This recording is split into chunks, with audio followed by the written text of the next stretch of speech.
안녕하십니까. 연세타워 치과 손선보 원장입니다. Greetings, I'm Dr. Son Sambo from Yonsei Tower Dental Office.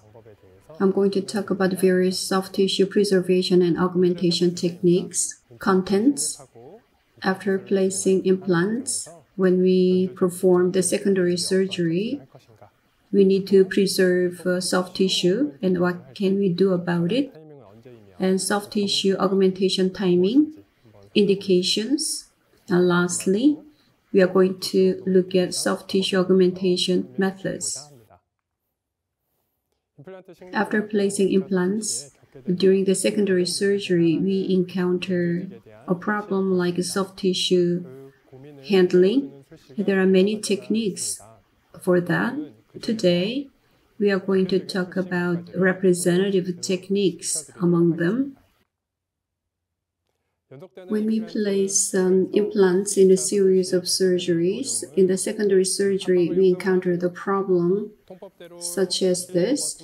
When the flap is raised and healing abutments are placed in a standard way, and when the flap is repositioned, there's a superfluous soft tissue up here which can go over the healing abutments, and sometimes the opening in the interproximal area can expose the bone there, leading to the secondary healing.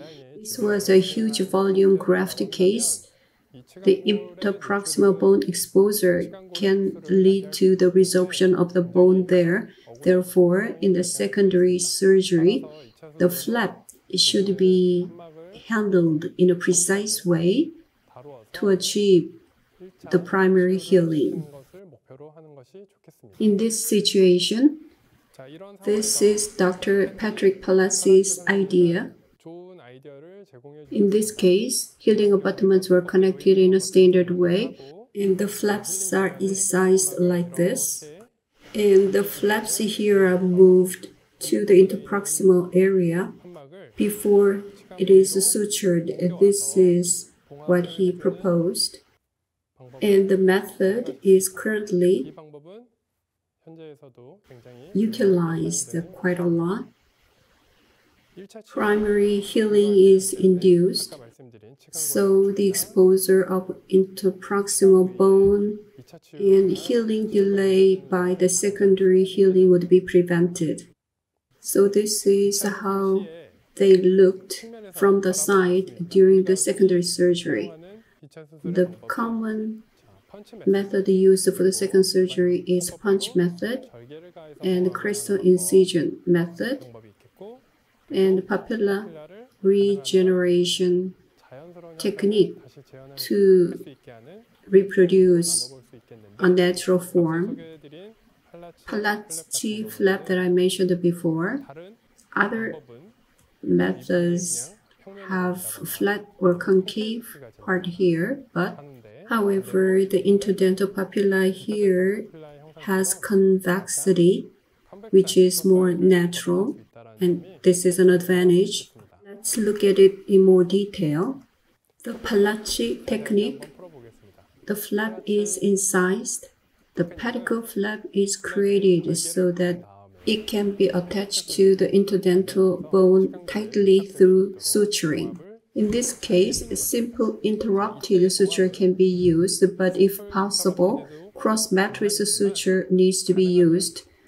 Suturing itself can press down on the interdental bone hard for better results. On actual case, implants are placed in a series and a flap is formed in a standard way. Healing abutments were connected. If you suture in a normal way, interproximal bone would be exposed and healing would occur but very slowly.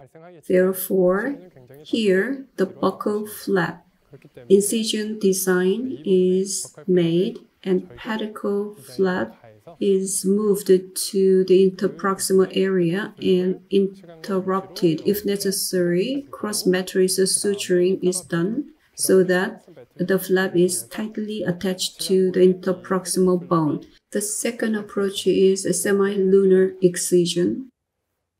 it can be used when keratinized tissue is sufficient, where Palachi technique is not necessary. So in this case, buccal flap design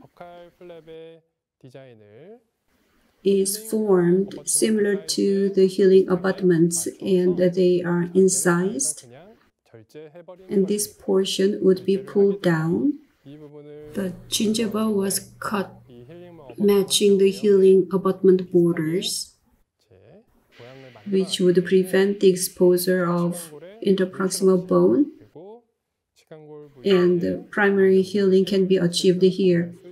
Here, the condition is sufficient keratinized tissue. Next, T-shaped incision.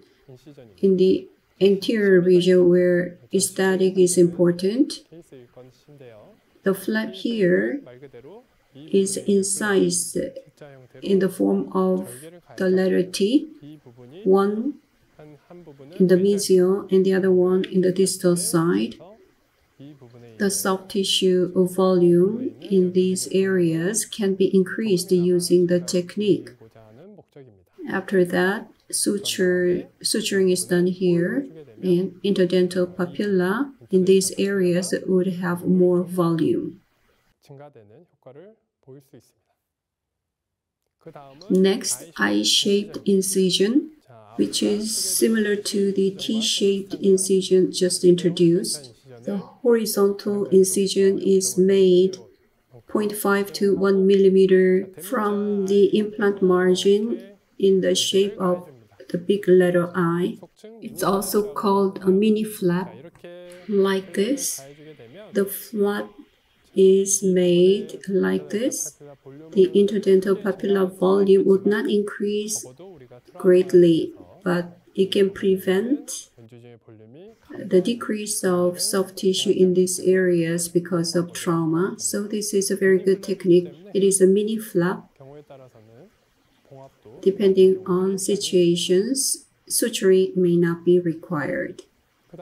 Next, it looks a little bit complicated. Split finger technique.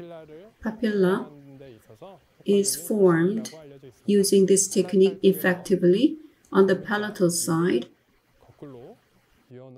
The inverse of the big letter U is the shape of the incision, and the flap is cut into two. And the flap is raised a little bit here, and healing abutment is connected in a normal way, and the divided flap are positioned in the mesial and distal sides, and they are sutured. The volume in these areas would be increased quite a lot. So the split finger technique is something worth considering. Soft tissue grafting procedures are required from time to time. Timing for that is before implant placement, during implant placement, or during the second surgery, or after the delivery of implant prosthesis.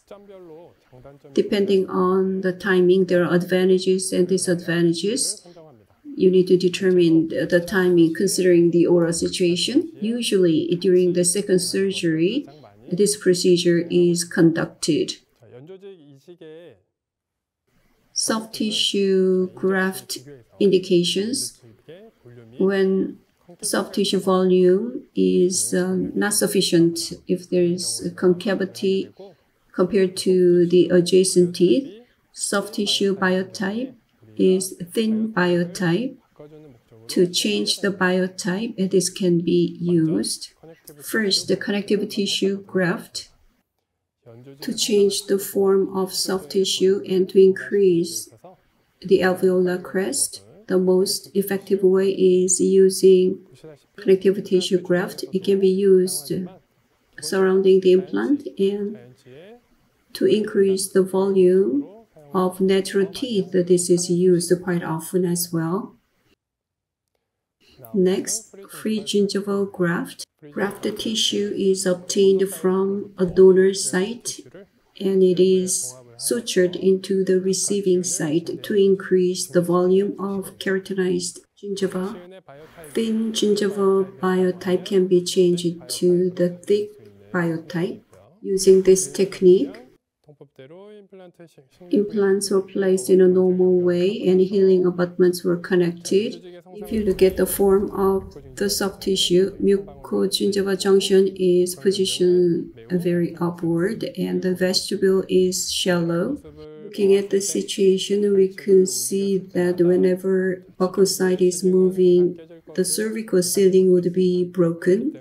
So here, a split thickness flap needs to be formed, and the bottom part should be sutured strongly if possible.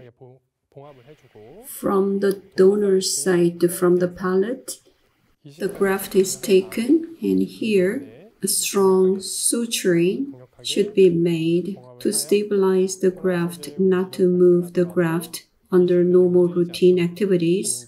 That is the key to this technique. Next, using the flap around implants, soft tissue volume can be increased using the modified palatal brow technique. On the palatal side, a split thickness flap is created. The connective tissue inside is dissected in full thickness. After that, on the buccal side, it is moved to the buccal side. So the flap is going into the buccal side and this area is sutured. It doesn't require a donor site, so it has a very good advantage. This is an actual case. In the aesthetic anterior region, looks like the tooth was extracted due to periodontal problem. The buccal volume is decreased, and on the occlusal view, the concavity is not severe, but over time, the concavity here will get severe. That is what is expected. So at the time of the second surgery, modified palatal brow technique was planned.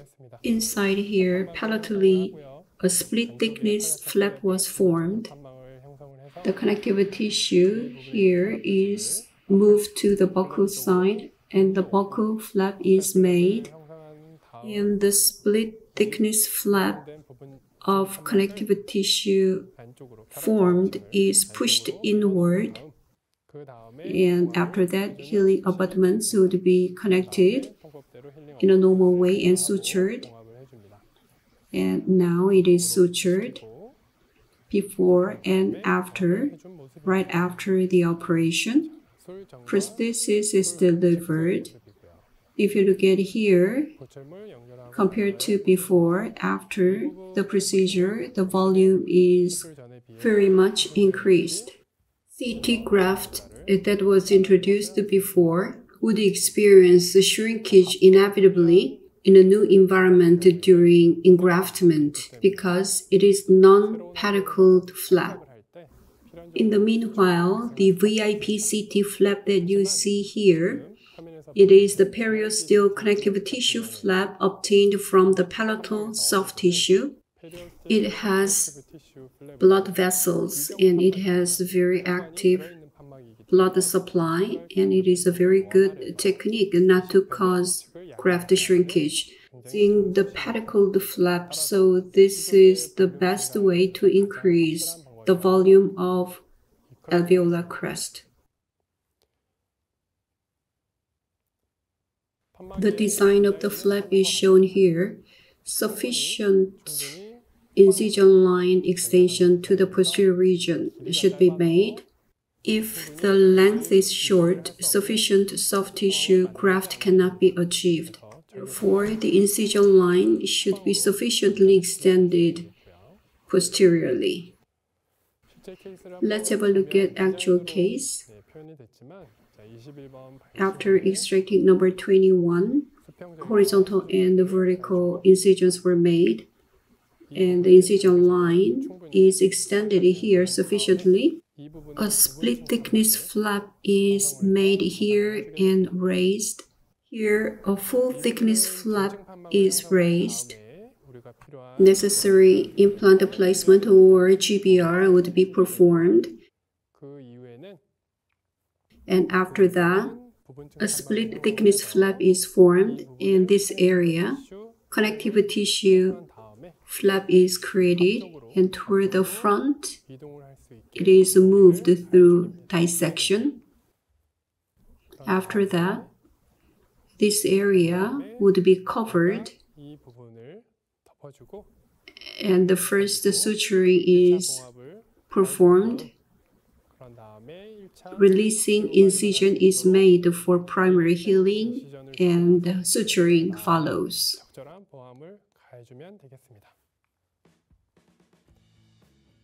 Please come to the offline master course where theories and hands-on are provided in parallel. The objective of making our dentists very strong in the practice. If you feel you need to learn more about implants and you need to scale up your skill, you are welcome to the course. Thank you.